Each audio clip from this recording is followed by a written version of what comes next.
Je m'appelle Tony Dussapin, je suis carreleur professionnel. On démarre de préférence avec une règle propre pour poser la colle. Donc la colle s'étale avec un peigne.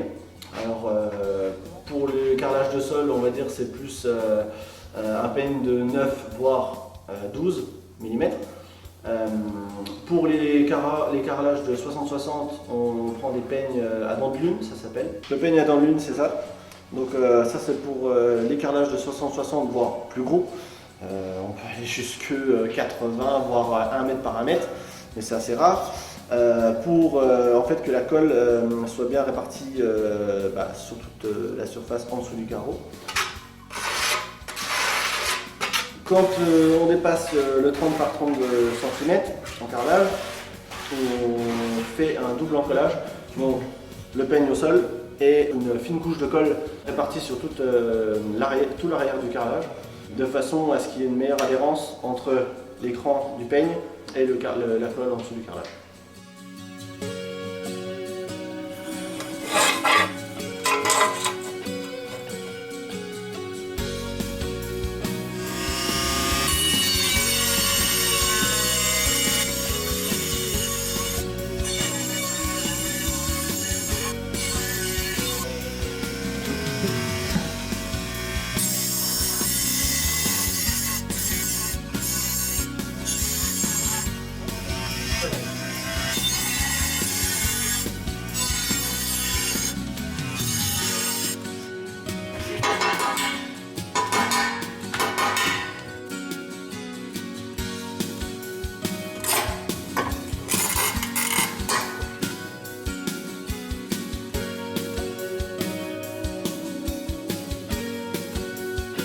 Ensuite, on pose principalement avec des joints, en respectant des joints, alors avec des croisillons.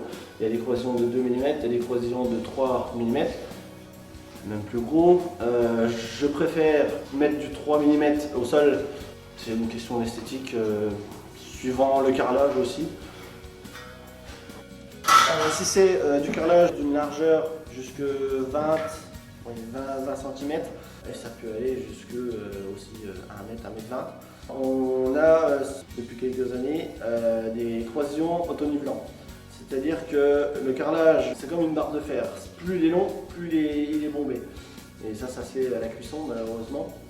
Du coup, pour rattraper un sol vraiment plat, on utilise ce genre de croisillon. Donc on le met sous le carrelage, ce qui fait que quand on le visse, soit le carrelage va il va se remettre par rapport à l'autre carrelage, soit il va remonter, soit il va rappuyer l'ancien carrelage, ce qui permet de revoir un coup de plat.